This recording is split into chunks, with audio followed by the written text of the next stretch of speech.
Hi, folks. Matthew here. Just wanted to let you know that during the recording of this episode, unbeknownst to Dave and I, my audio dropped out, and part of what I was saying did not get recorded. I don't exactly remember what I said. Might have something to do with the Beatles, I believe it was, during the one episode that we are talking about. I don't think it ruins the integrity of the episode. It's only about a minute. You will notice this point at approximately 25 minutes, 30 seconds, give or take. So I apologize in advance. Technology, it's wonderful when it works. It doesn't, there's not much you can do. So apologize for that in advance. Just wanted to bring it to your attention. And on that bombshell, on with the show.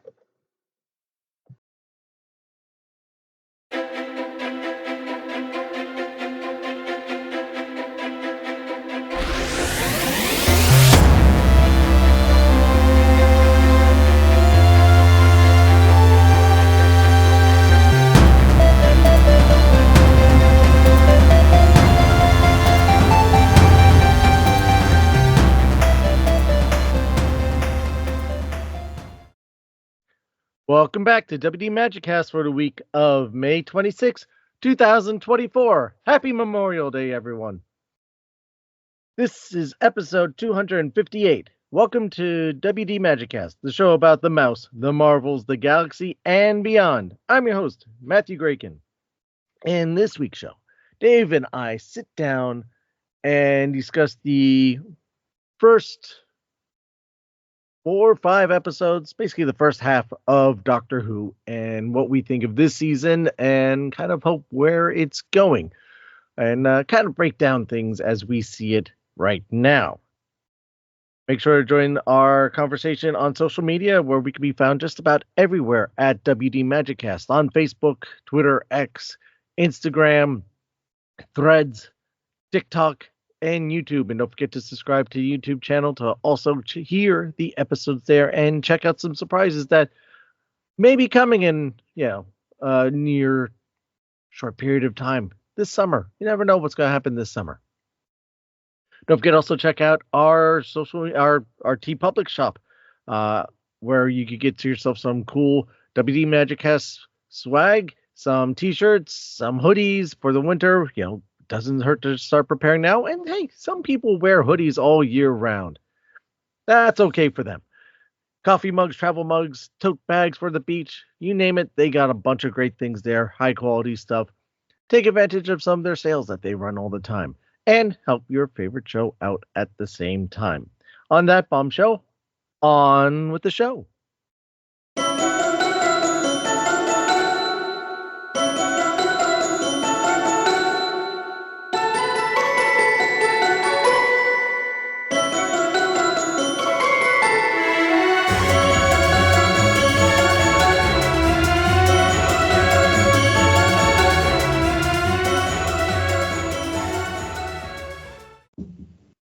Earlier this year, I was talking about how Doctor Who was coming to Disney Plus. Was it last year? Time gets complicated. But how this show was a show that I've watched my entire life growing up and I've always enjoyed. And it's interesting now for it to be part of the Disney Plus umbrella, to be caught up in all of that.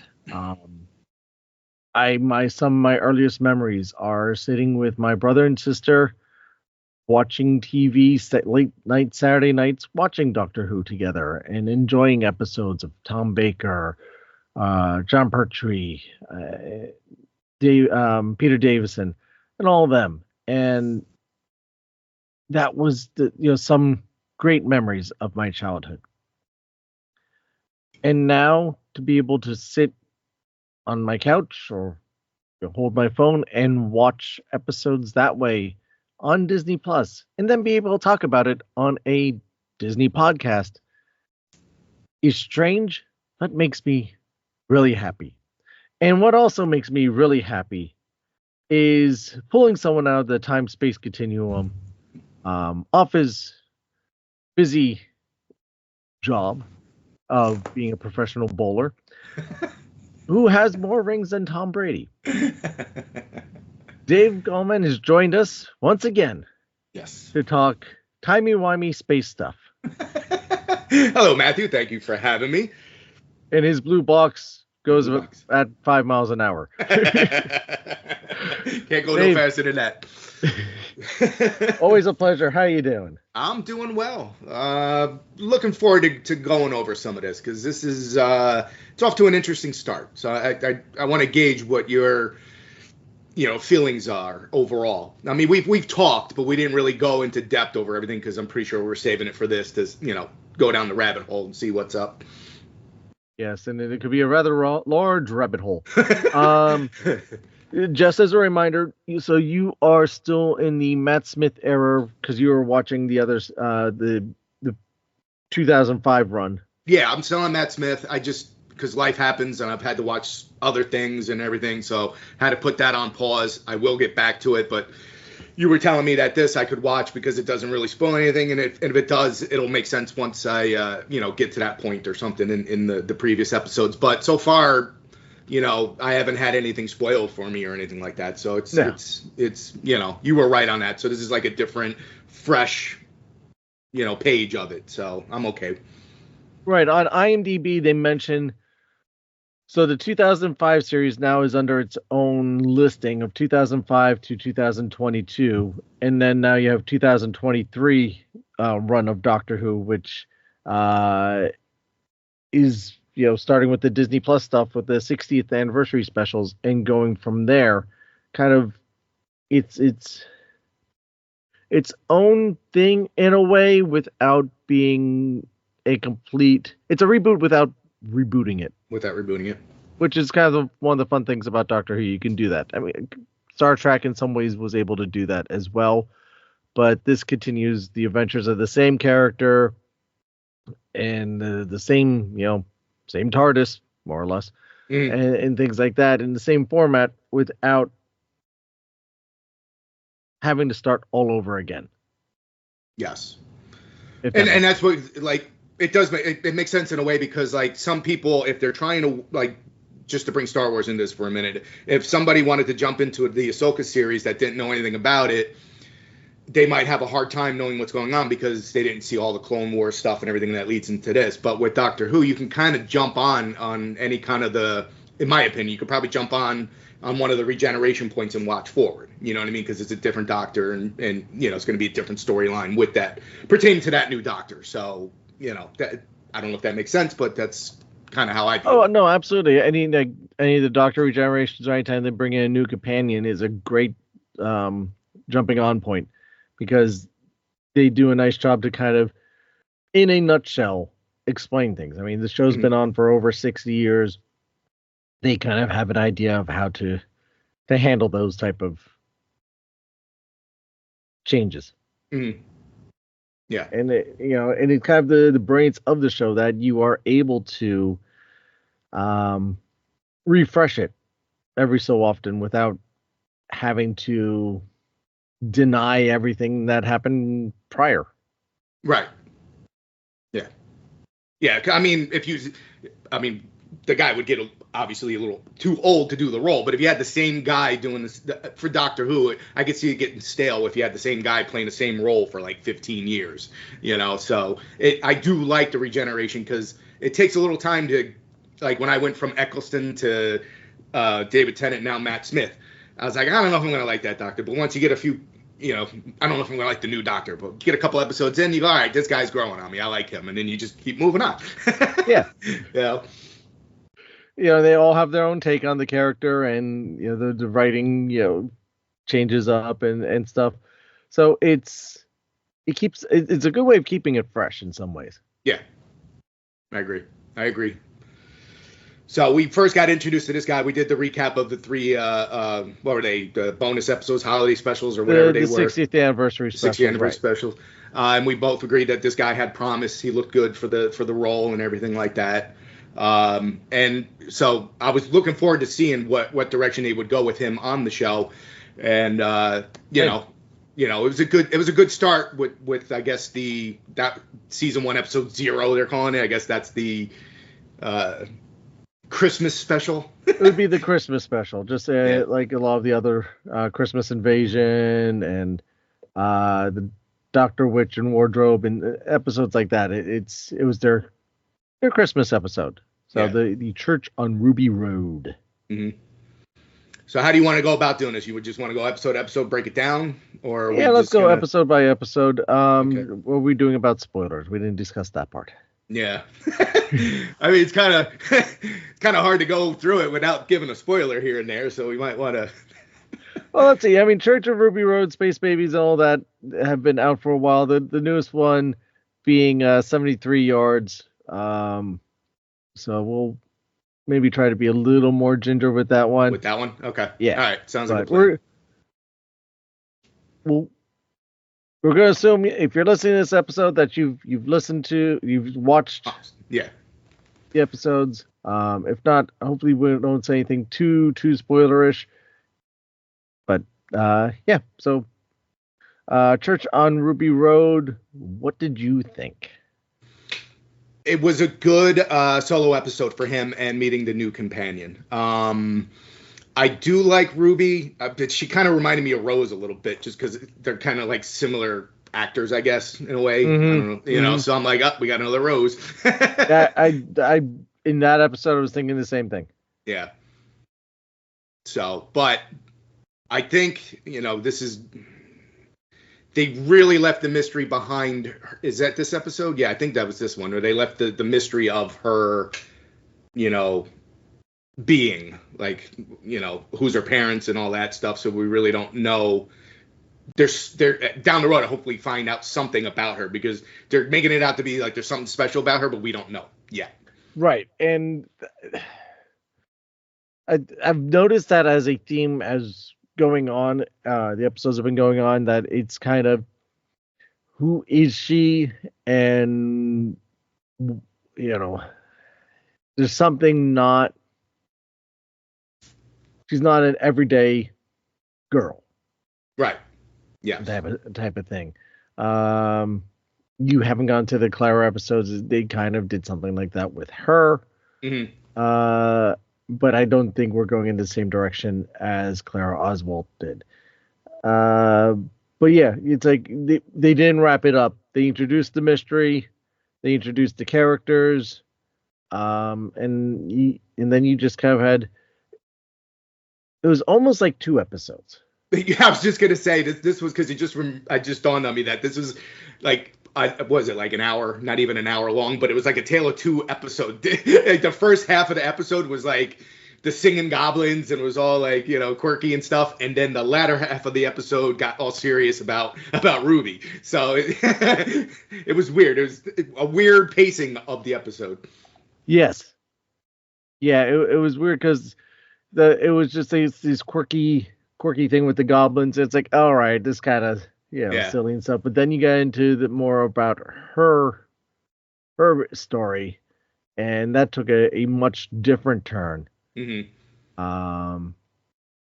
In her involvement in the galaxy. Yeah. So that made it, that like pulled me really into it. Yeah.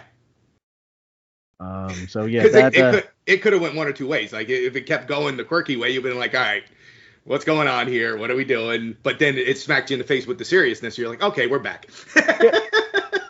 And now we're back to watching. Yeah. So, but no, overall it was a good intro.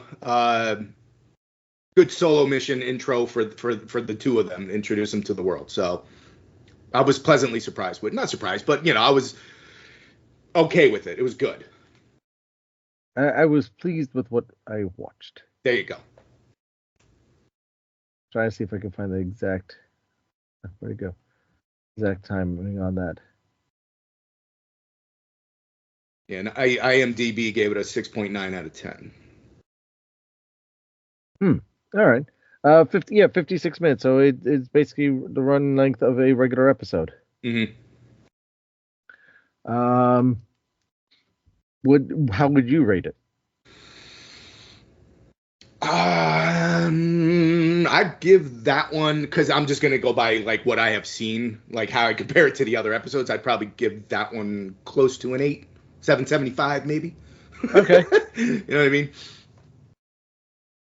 I'll go 7.5. Yeah.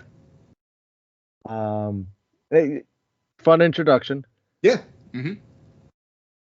But speaking of fun introductions, and we get the first episode of this season, which is the Space Babies. Oh, sorry, just Space Babies, not the Space Babies. Space Babies. Yeah. Babies. I mean, space babies. I'm sorry, babies. I mean, Space Babies. I enjoyed this episode so much. Right. Because and people go, what is wrong with you? How? Hear me out. With everything that we've experienced, especially if you've been catching and keeping along and watching along as the season's been going by, just how heavy a lot of the episodes have become and how just weighed down in conflict, and the universe is coming to an end. Oh, this being has come to destroy the universe. This being's coming, and Earth is getting attacked and destroyed, and just all this gravitas to everything. The everything was impending doom. Mm. This was just such a light and fun episode that kind of reminded you what Doctor Who can be. Yeah. And there was no brooding. There was no, just, oh, everything's horrible. And, it was quirky. It was different. It had a life to it. And it just you just could sit down and enjoy what you were watching without thinking, okay, this is going to fit in here. And, okay, how is he going to save the galaxy at this time? And what it was a very creative adversary too. Yeah. Yeah, you could say that. The synopsis here is Ruby learns the Doctor's amazing secrets when he takes her to a baby farm in the future that's being run by babies, but threatened by a bogeyman. Yeah. Literally. Yeah. So the concept being that there's a space station in space that creates babies. Yeah. Because why not? Yeah. I mean, it's a little creepy in a way, but it's like, because you got all these babies in those little rolling chairs or whatever, and they're all speaking to you, and you just see the doe eyes of the kids, and their mouths are moving, and you're like, uh-oh. In some ways, it kind of reminded me of Up, though. Yeah. I mean, not Wall-E. In Wall-E. Wall-E, yeah. Wall-E, where you have all the people in the little hover chairs, and they're all just like communicating that way. Yeah. This is like a baby version of that. But they were cute. And he just kept on making them cry. Yeah. I told you that my favorite part of this one was when, he was making them aware that the boogeyman was out there, and he showed them, he opened up the screen or whatever and showed them. They all got scared, and he closed it, and then he opened it again to scare them again. No, it's good stuff. It was like I said, it was a fun episode. Yeah. So it was a nice way to kick off a new season without having to weigh you down and expecting, okay, this is going to be a long season because we're going to be, we already have this big mission and this big, controversy that he's going to have to face over the next 12 episodes or whatever it is. And it's going to be all this and this heaviness, and the universe is slowly being destroyed, and he's just he just landed randomly on a space station and has to deal with the bogeyman without trying to make a whole bunch of babies cry who are very creatively running the ship. Yeah. Even the lady who was playing the the nanny can or whatever. You know what I'm talking about. The the nanny program or whatever. Yeah, here you go. Even that was funny. It was quirky. It was but it was well done. But here's my question to you though, like. If you're new to Doctor Who and you didn't watch the season, the Church on Ruby Road, and this was your first introduction to it, do you think this was like a good intro for somebody coming into this? You know what? I kind of could go both ways on that. I could say no because it was a little sillier than I think you should realize that it is. Right. But at the same time, yes, because like I said, it's lighthearted, it's fun. You learn the personalities of these characters pretty quick. Like, okay, the Doctor's this, guy without too much worries, just going through and trying to fix problems. Yeah. Doesn't always necessarily do it in the right way Mm-hmm. or understand like the human connection at all times, but he is something fun to watch and experience. And Ruby is a little more of a serious character, the offset. Yeah. She's always a little more serious, and she's a little more thinking about things, and doesn't always understand why he's doing stuff, but understands that okay, he's trying to help. Mm-hmm. So, it obviously takes place in space in the future and stuff like that, and you get these weird aliens and stuff that or characters that pop up. So yeah, I could see that being a good stepping off point. Yeah, the only reason why I asked is IMDb gave this one, out of the 5 that are out that we're discussing, this is the lowest rating they gave it, 5.4 out of 10. So that's one of the reasons why I asked, because they gave it a 5.4 out of 10 on IMDb. That's what I'm looking at anyway. Huh. Yep. So somebody over there didn't like it, or just thought it was average, I guess. What would you give it? 7.5. I enjoyed it. I didn't think it was like mind blowing, but I enjoyed it. Yeah, I'm good. I'll go with the 7.5 as well, because it's the same thing. It wasn't anything earth shattering or breaking really new ground. But it was just, like I said, you could get back and just enjoy it. Yeah. Mm-hmm. Enjoy just something fun and entertaining. Which will now bring us to Dave. The next episode is The Devil's Chord. Dun dun dun. Dun dun dun. This is where this is for me when everything starts getting weird.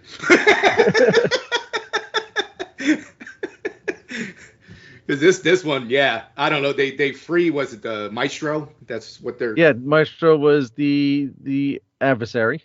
Yep. When the Doctor and Ruby meet the Beatles, they discover that the all-powerful Maestro is changing history. Mm-hmm. So if music is your thing and you like singing and dancing and all that stuff like that, this episode's for you. That's it. I mean, the Devil's Maestro was played by Jinx Missoon, a British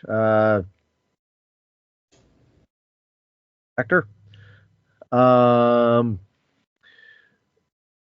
So I liked how it started off with you have Ruby and the Doctor walking around on the TARDIS, and the Doctor's like, okay, if you could go anywhere in time and space and history, where do you want to go? And Ruby's first thought, without much hesitation, was, I want to go see the Beatles record their first album. Right.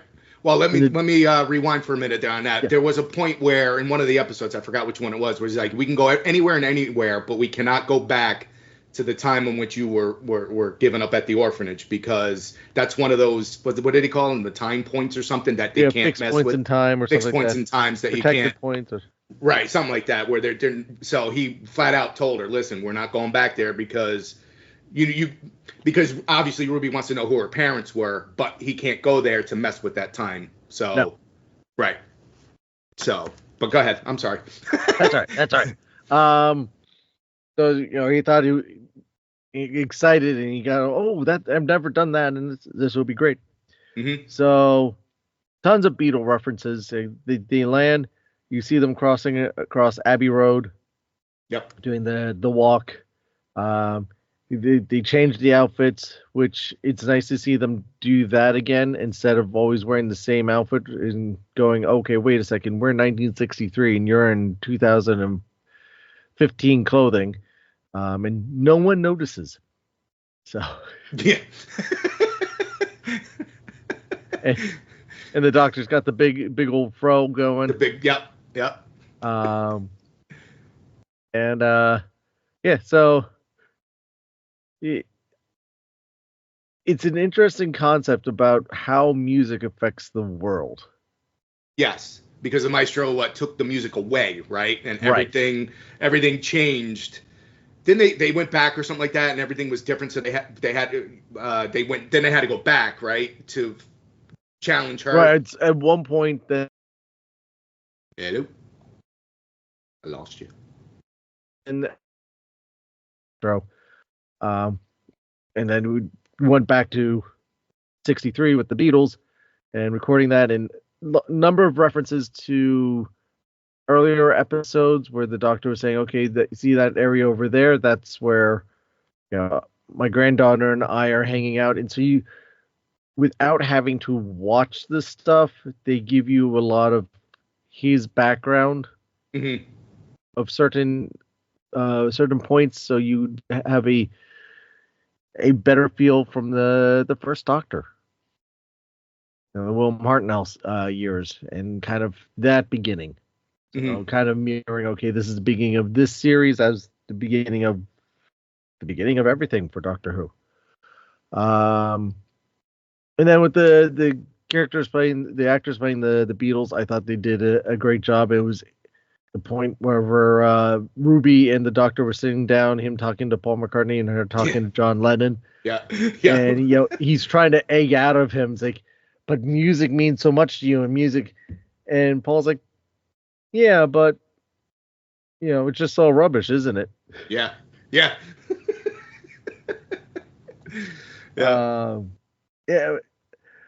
And then you find out who the maestro is in reference to the Celestial Toymaker. Yes. Did you pick up on that? I remember. Yes, I remember. It was, he was mentioned and all that, and that was a cool tie-in. Because I do remember him. But I don't know if that's like a reference to that person's coming back, or the maestro did mention that somebody is coming, somebody's out there and coming. We don't know who that is, so it could be the kid that reappears at the end. So who knows? Yeah, because that kid keeps popping up here and there. Yeah.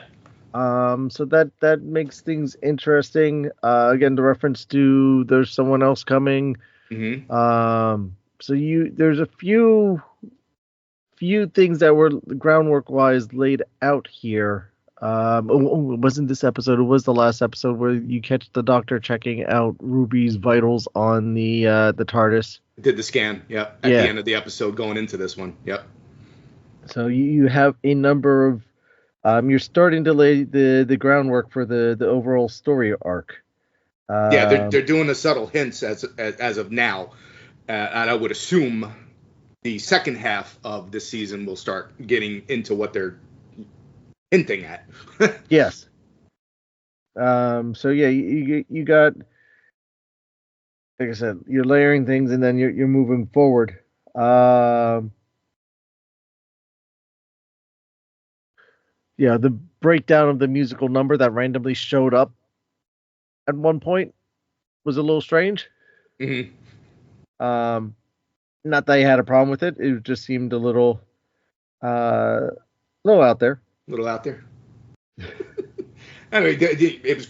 I mean, I guess it's creative the way you play the music notes come out, and that could bind you. Using it as music notes to fight with. I've never seen that before. So kudos for that creativity. Was very different.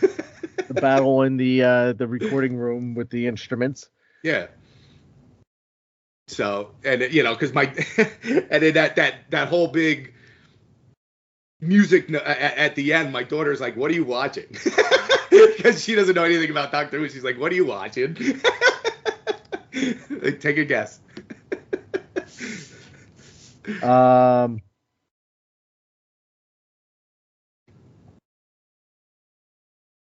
I was just reading some reference here.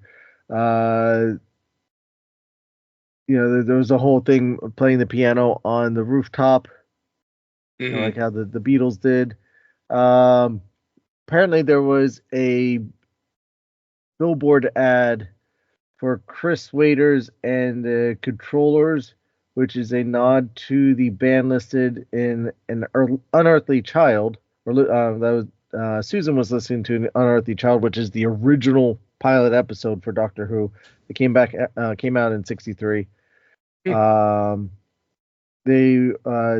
yet to reinvent themselves as John Smith in The Common Men, who's she was listening to, so that was kind of a cross reference there. So this happens technically before the original episode. Trying to find something just to confirm.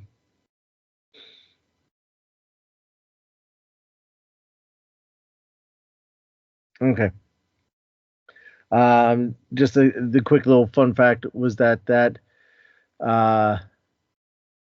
perfect note that the Doctor was trying to create and wasn't able to fully do to stop the maestro, but in beautiful fashion, John and Paul came together and played the note on the piano. The Banishing Chord by Lennon McCartney. This is the same grand chord that closes out the Beatles album Sgt. Pepper's Lonely Heart Club Band. Nice. So it is, that Beatles connection going on there. So let's see here. Maestro confirms that the toy maker identifies as male, calling the toy maker their father. Okay. The one who waits, whom the toy maker feared, is mentioned to be almost in the Whoverse. Okay, I don't know what that means. Just reading some of the stuff that people wrote as far as trivia regarding this episode. This one did a lot more groundwork in building what's coming this season. I'm a Beatles fan, so I enjoyed it. I'd give this one probably an 8. I don't know what was it on IMDb. IMDb 6.4. 6.4? Yeah. All right, what do you give it? I'll give it a 7. Okay. Like it was good, like I said, but like it was. I don't mind musicals, but it was like way too much music for me. So I did enjoy it, but turn down the music a little bit. No, I'm kidding. I've heard your music. Yeah, it's not my kind of music, man. The Beatles, man. It's the Beatles. I know. Yeah, IMDb didn't catch on until the next 2. This is where they start liking the episodes. All right. Well, then let's go to the next episode, which is simply titled Boom. Yep. Which, let's see, the Doctor and his companion Ruby Sunday travel across time and space with adventures all the way from the Regency area in England to the war-torn future world. Throughout their adventures in the TARDIS, a time-traveling ship shaped like a police box, they encounter incredible fiends and dangerous foes, including a terrifying bogeyman and the Doctor's most powerful enemy yet, which is very strange to be that's what the description that Disney has on their media site for the episode of Boom, which has nothing to do with the episode. Yeah. Nope. All right, so my synopsis of it is that the Doctor travels to a war-torn future of on a planet. You bring back the I don't know. Have you met these guys yet? Well, here IMDb has is caught in the middle of the devastating war on Casteron 3. The Doctor is trapped when he steps on a landmine. Can he save himself and Ruby, plus the entire planet, without moving? So there you go. There you go. Yeah. So okay, that's a much better description. Yes. The Space Marines that are of a holy order. I forget their exact name. Yeah. But you didn't run into them yet on. I haven't met. Yeah, these were new to me. Yeah. Okay. So I know exactly what point you're at now. The next season they show up. They show up. Okay. Right within the next season, next 2 seasons, you'll see them. So this goes back to the earlier Russell T Davies era that of some of the characters that he used then he's bringing back into the fold here. They showed up fighting the it was a Matt Smith episode where they were fighting the Weeping Angels. And he's kind of used them throughout from there. But I thought the premise was really interesting on this. Okay, so we'll challenge the Doctor to solve the problem, and he can't move. He can't do anything. So he's just using his intellect. I thought this was great. Yeah. And where the other two were much more fun episodes and lighthearted, there was a much heavier tone to this. Which I liked seeing that progression. So we go from a really fun, just silly episode to something slightly more serious with the Devil's Cord. There was a little more weight to that one, but it wasn't really pulling. It wasn't super dark or anything like that. Right. It was still fun, but darker at the same time. Right. And then this one just kind of we're just going straight with the weight of stuff and challenging things. So the I just thought it was funny. It's like the Doctor just come walking out of his TARDIS at the beginning, and he hears someone cry for help. Did someone call for help? And just runs off. It just runs. Yeah. Yeah. Yep. Well, because that's what he does. And rushes into the area where he probably shouldn't have, and then said, "Uh-oh." Trouble pursues. Yes. And they did show, I think in the scene before he stepped on it, they did show somebody step on it and what would happen to him had he moved. So. Right. The setup for this one was great because in the first, where is it, 3-5 minute part before the title, they set up everything you need to know very quickly, very well. Yes. It's like, okay, here's the good guys, here's going to be the bad guy, here's going to be the situation, and then just kind of roll from there. Kind of disgusting about those cylinders that everyone keeps holding. Yeah, exactly. And no one seemed to have a problem with it. No, that seemed to be their deal. But I would have dropped it right away. No, thank you. But yeah, no, everyone seemed to be okay with that part. Yeah. But so what'd you think? So it was like an AI urn, basically. So apparently in this world, when you pass, you become an AI urn, and you can talk to that individual by saying their name. I think, right? That triggers them to pop out. Yes. So this one was more up my alley. Like I enjoyed, because, like I said, like I've told you before, like watching the previous seasons with the Eccleston and Matt Smith and David Tennant, they were more. They had some fun episodes mixed in there, but it was more for me of a darker overtone. So the first 3 episodes of here were like, okay, this is fun and all, but I needed a dark episode to bring me back, and this one did it. This one nailed it. So I'm not saying I need it all to be that, you know what I'm saying, but I need I need some seriousness. You need the grounding. Yeah. Because eventually the show and the storyline has to progress to something, So it was good to see that we can get back down to earth. But him sitting there trying to figure it out, like, how many rows are left, don't upset me. I can't get my heart rate up and an adrenaline going, to stop the sensor from moving up and up and up. It was well done. Well done. Yeah, and again, sets that serious tone. I like the challenge that they put out. It wasn't anything too unrealistic. Yeah. And what you could find funny if in a way was, so it was just him and Ruby, and then the little girl shows up, and then the soldier girl shows up. So the more people that showed up added to his chaos to try to stay sane and calm and figure out how to get off there without blowing himself up. So it was, right. It was good. It was really good. They didn't, it didn't bring you down to earth. It brought you down to Castron 3. Yeah. Exactly. And it wasn't something you had to use the sonic screwdriver to get him out of. He couldn't even do that. Right. And they kept building the tension with the counter going up. They added to the weight of the what would happen if he fails. It's not going to be just, okay, the guy disappears like they said at the beginning. Half the plant's going to blow up. Yeah. Because of what he is, because he's a Time Lord. His body type on that would have blew up half the planet. And they also added a caveat that the thing was going to blow up eventually anyway. Like, if you're on there a certain amount of time, it's still going to detonate.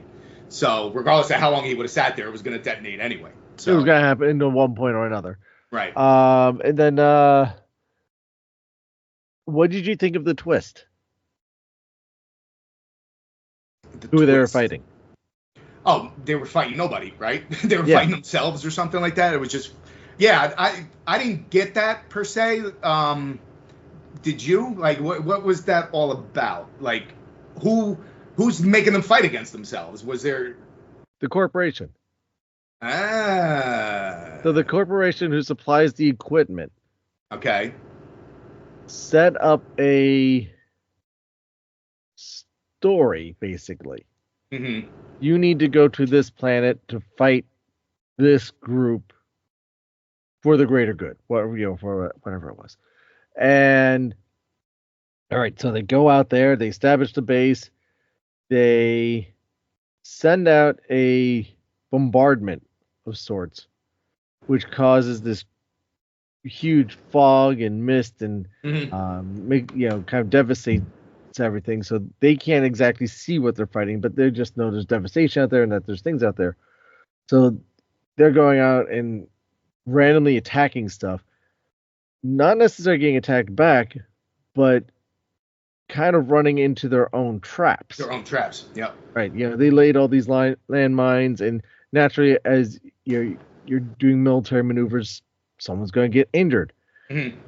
So that's where you introduce the ambulance. And the ambulances... Oh, yeah, the ambulance. Yeah, I forgot, yeah. Assess the risk, not necessarily the risk of, how bad are your injuries, but the risk of keeping you alive because there needs to be casualties. Mm-hmm.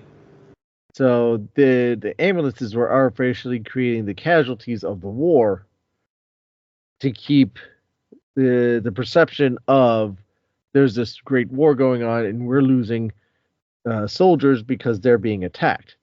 Right, because like that one guy, the one guy that went into the urn was, what they say, he was blind, so it would take 4 to 6 weeks or something like that for him to heal from it, so they deemed him not worth saving. I'm like, what? You're not putting me in an urn. It'll be interesting to see you as a holographic AI. Yeah. I'm sure there's ways of doing that without taking me out. Well, you gotta get your brain from somewhere. upload Dave's intelligence to the master computer. Yeah. So yeah, the corporation was thought, basically using them as guinea pigs to test out their own equipment, I guess, right? For if guinea pigs to test out their own equipment and also funding. All right. Yep. It's kind of like, think of the Stark Industry type of motive. Yeah, they made money off people having war. So if you eliminate war, well, then how are you going to make money?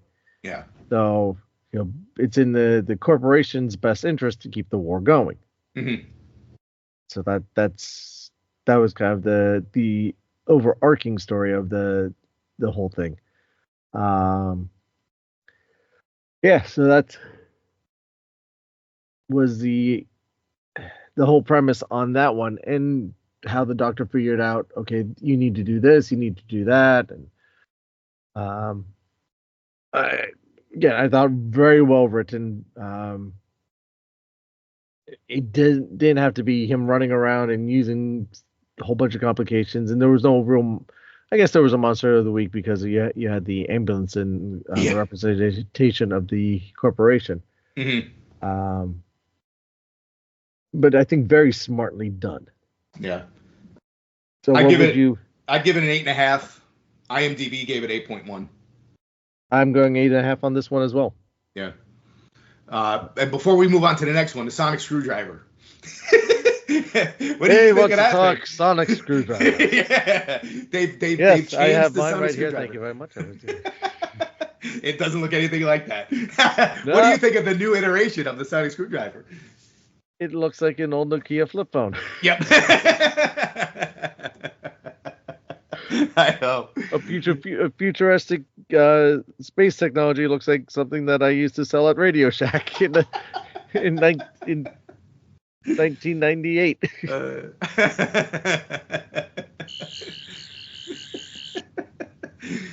Yeah. Yes. I used to think that, okay, and this is the Matt Smith iteration of the sonic screwdriver. I thought that one was kind of a little absurd with the claw, right, and stuff. That was just this new one is just very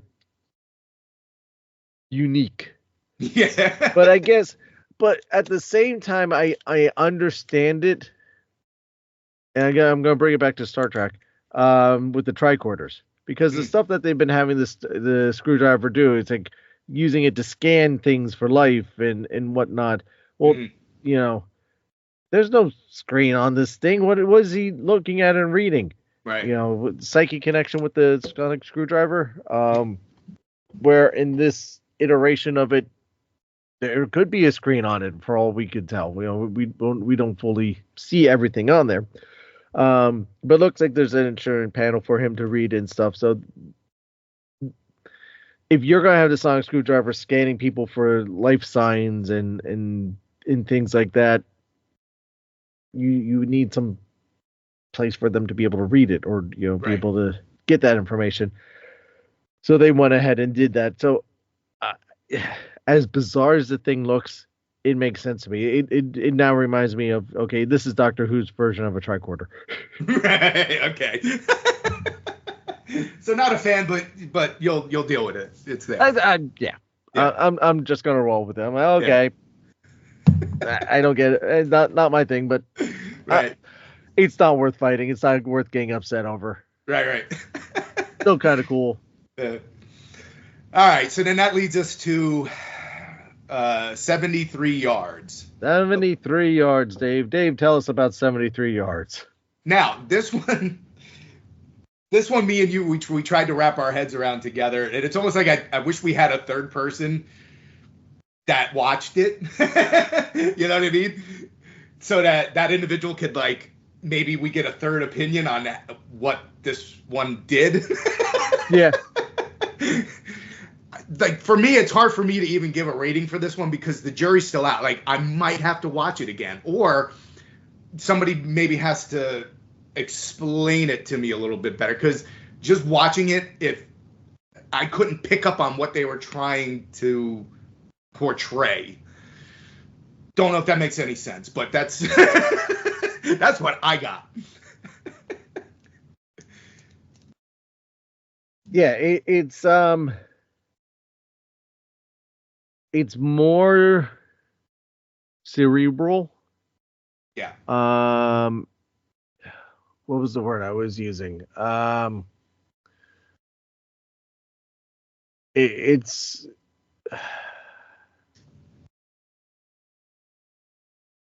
It's more psychological. Mm-hmm. It's more of a psychological mind trick of what is going on and different things. It's a Dr. Light episode, which we've had those before. Yeah. The most famous one being, you got Love and Monsters or the Weeping Angels. Mm-hmm. Would you say Blink? Yes, Blink. Thank you. Mm-hmm. So you know the brilliant actor who's playing the Doctor, which I'm going to attempt to not butcher his name.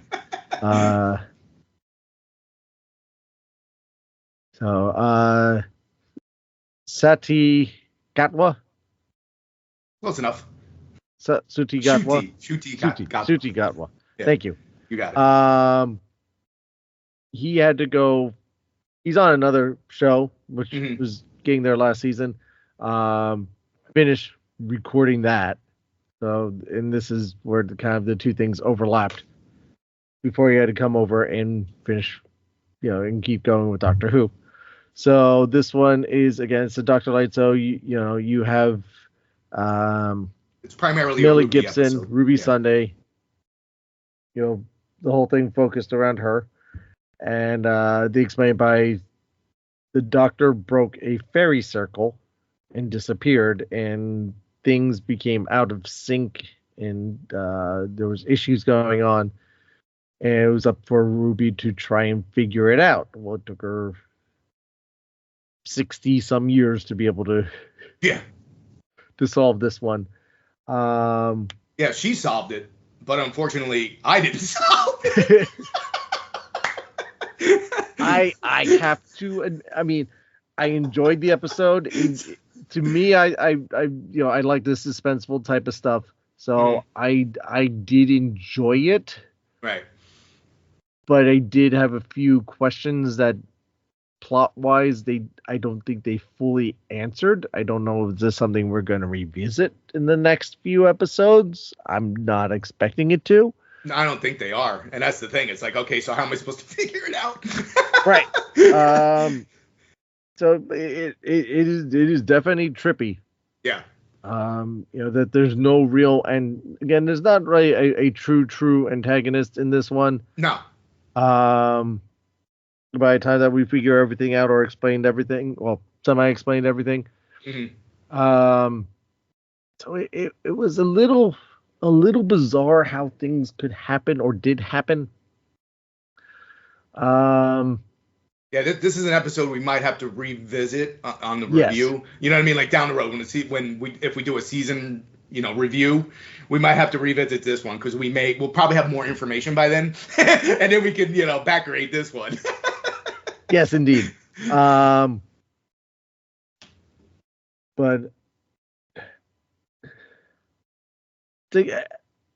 I want to say it was a solid episode, but at the same time, it wasn't fully a solid episode.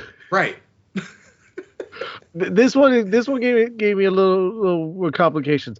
Well, let's just stop straight ahead to what did they give it on IMDb? IMDb, they gave 8.4. So they gave that one, the one that we didn't understand, the best rating out of all the ones we just went over. Yeah, and I think I was just reading somebody's review here, which was a 9 out of 10 review. Best of the season. After Boom, I like many others. Let's see who was. Excuse me. Who gave this? Who wrote this? Rohank Recht 77927 wrote, After Boom, I, like many other people, thought the season had peaked, that nothing RTD would do could top Boom. Boy, was I wrong. Skull emoji. This episode was amazing. Personally, I enjoyed it way more than Boom. Its pacing is much better, and I think it's the first episode of the entire season that actually had a good and fulfilling conclusion. I don't know about that. It's also one of the few episodes of Who which actually leaves you thinking about it afterwards, making you question and theorize on many things that happened in the episode that weren't outright expressed or explicitly shown. I agree. Lily Gibson is an absolute gem of an actress and really brings to life the character of Ruby Sunday, making her more interesting than she has been thus far this season. Showing her desperation, defenselessness, and her confused state at many of the weird things which happened around her. Overall, I love this episode. While I do have hope that Legend of Ruby Sunday, spoiler, and the final episode will be even better than this, I wouldn't be surprised if this episode is the peak of season 1. Solid 9 out of 10. Loved it. Okay. All right. Yeah, I think my frustration, because when I was watching it, I texted you and I was like, "This is slow." So, because I think part of my frustration was I couldn't figure out where we were going, and it was just like they kept repeating stuff, and it just kept going and going and going. I'm like, okay, where are we going? And then it ended, and I'm like, this could have been a 10-minute episode, but I don't know. It was weird. That's what I'm saying. Like, I didn't hate it, but it's hard for me to say, yes, this was great, because I didn't fully understand it. So it's weird. It is, and it's I'm trying to wrap my head around everything, because I too, and we were discussing this yesterday, have some of the same questions of, all right, so if that's the conclusion, how do you explain these other things that happen? Right. Which sometimes I understand it's okay not to tell the audience everything, to let them figure things out. But when some of those things are big, important pieces of the plot, and you don't exactly know how they fit in, is that supposed to be a good thing? Right. That's what I'm saying. Like, we're trying to go spoiler free on this one too. So it's like it's hard to like really describe what we're talking about unless you see the thing. But there were certain things that would happen throughout the episode, and you're like, why does that keep happening? Right. And they never really explained that part. So that would have helped. You know what I'm saying? Like that, I think that little piece of information for me would have helped the episode. Well, and like some of the parts that they did, I thought were brilliant and could have ran with that a little more, and it would have made a little more sense than maybe the direction that they went in. Mm-hmm. The overarching part of the story for her to defeat this one character that in a quick line the Doctor explains is the bad guy, and something needs to be done about them. Mm-hmm. I get that, and I like that. Right. But the full conclusion of it all, or why that stuff happened, I still haven't fully pieced together. Maybe I have to go back and rewatch this one. That's what I'm thinking. And maybe on a second viewing, things might click a little better, because I'm able to focus on other details than more trying to take in the whole overarching detail. Yeah, I might have to look at some Doctor Who fan pages or something, fan groups or something, to see if anybody can shine some light on it, and then maybe do a rewatch and see if I can pick up on it. You know what I mean? And that will make more sense of this episode. So I don't think I can give a true rating of this one, because until I figure it out, I really can't. Right. I'm sitting here trying to figure out what should I give as my rating for it. Right. So what'd you say? IMDb gave it an 8.5. 8.4. They gave it. 8.4. So the Yes. highest one of the season. The one that I Mhm. read was a 9. You're tentative. We'll give it a tentative. We'll give it a tentative yeah. I mean, do you want to give a rating based on what we saw? Might as well. All right. I'll give it a 7.5. Okay. I'll give it a tentative 7.5 until we figure it out. It will change. And I'll give it a tentative 8. For the same reasons. Okay. And let's go quickly. What do you think of this Doctor? Oh, I love him. I think he's good for the role. I want to see. I think where I'm struggling with this season is that we don't have the main bad yet. It's kind of been not the creature of the week, but every episode's kind of been different. It's how do I say this? It's just been an episode. They're not really combined in. You know what I'm saying? Like Yeah. At the end of some of the Matt Smith or David Tennant, like the last 3 episodes or 4 episodes would tie up the main arc, and there was a bad guy. This one really doesn't have one yet, so I'm waiting to see what they do with that. But I like him as I like Ruby. I like the new Doctor. I think he's fine. Yeah, I think they're all doing a fantastic job. I love the energy that Shuti's bringing to the character. Mm-hmm.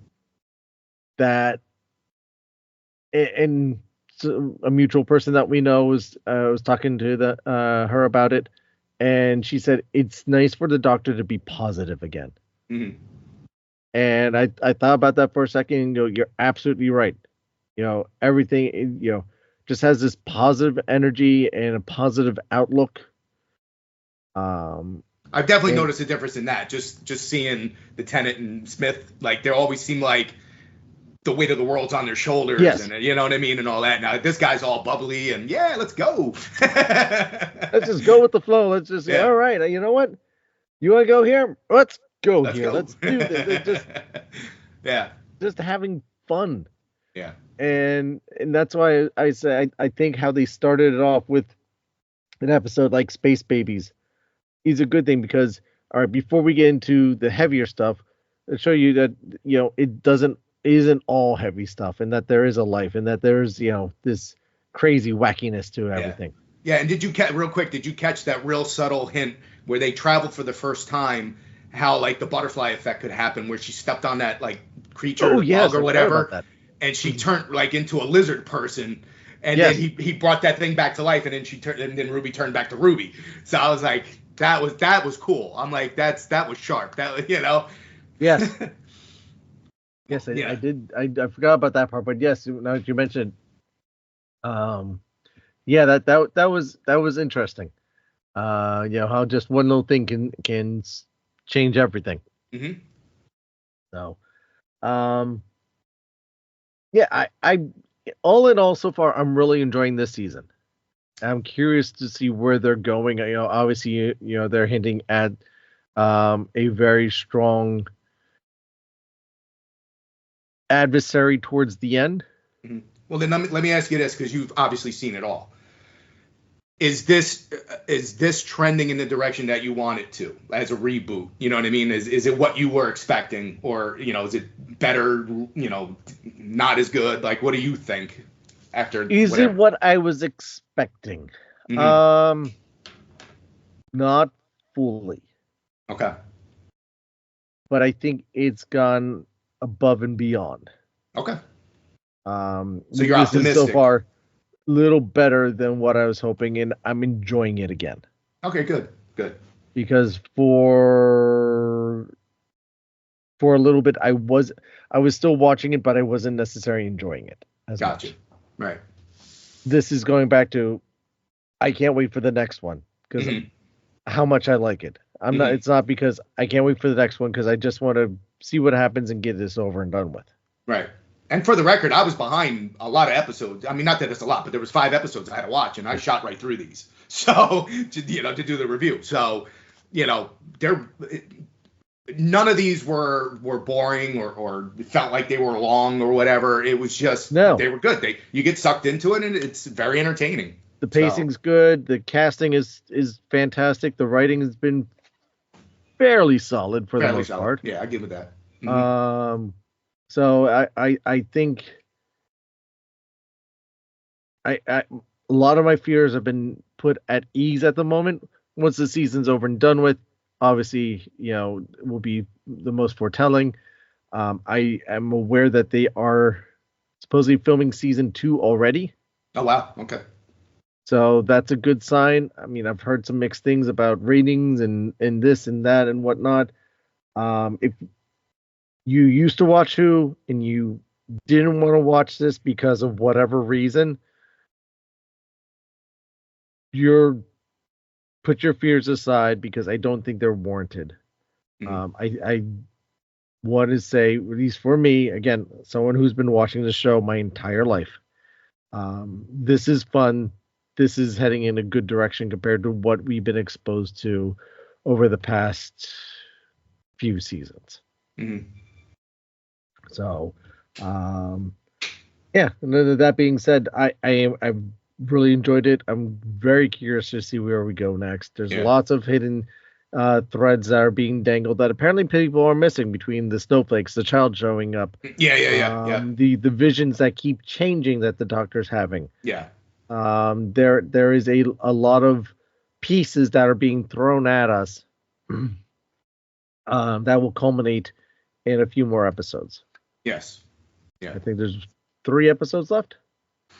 We got 5, 6, 7, and 8. So there's 8 episodes. That's what they have listed here. So yeah, that's what I saw too. So, so yeah, we will see how this all culminates. We will definitely be back reviewing the entire season 1.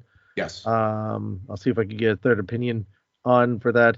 Yes, that'd be cool if we could. Well, let me see what I can do. Mm-hmm. And but yes, all I've been very pleased. Yeah. Yeah. I mean, for me, obviously it's different because I'm used to the older stuff, and now I'm just jumping head first into the newer genre of Who. So it took me a little bit to get adjusted to the new style. Yeah. But I'm enjoying what I'm seeing, so I'm not totally killing it. And you know me, man. I've been judgmental over a lot of stuff. Oh man. Yeah. I mean, this was this way, and how come they changed this, and why you have to go and do that? And so for you to say that you're enjoying it, that means a lot. That's a lot, exactly. That's why, I don't want to come across as that guy that every time we review something, oh, I hated it. That stunk. Why did they do this? Oh, look at that. Oh, did they ever watch Star Wars before? Exactly. Pray for the Acolyte. We need the Acolyte to be good. Did I show you? No, I didn't show you what I saw about that. So, my understanding for Acolyte, you're gonna have to show patience at first. Yeah. Are you talking about? No, I think. Is it Dan Zier? You said that the first episode was slow or something, and then it got better. Yeah, it improves over the next couple of episodes. Oh boy. I wonder if that's why. And they're doing I think they're doing a 2-episode drop, right? The first one, so that's probably why. Because maybe that first episode. I don't know. We'll see. All right. Need your patient pants. Yes, exactly. Turn your phone. Hey, June 4th. Turn your phone off. He blowing it up. Oh, I can't wait for those texts. Yep. Well, you've been forewarned. That's all. Forewarned. I know what to expect. Yeah, exactly. That's why the next new Star Wars movie, I'm going solo. I'm going by myself. No, they already had Solo. You didn't like that one either. No, I didn't.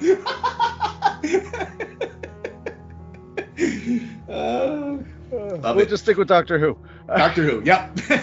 All right, sir. All right. Thank you so much for coming on. Yep, thank you again for having me. Always my pleasure. Always my pleasure.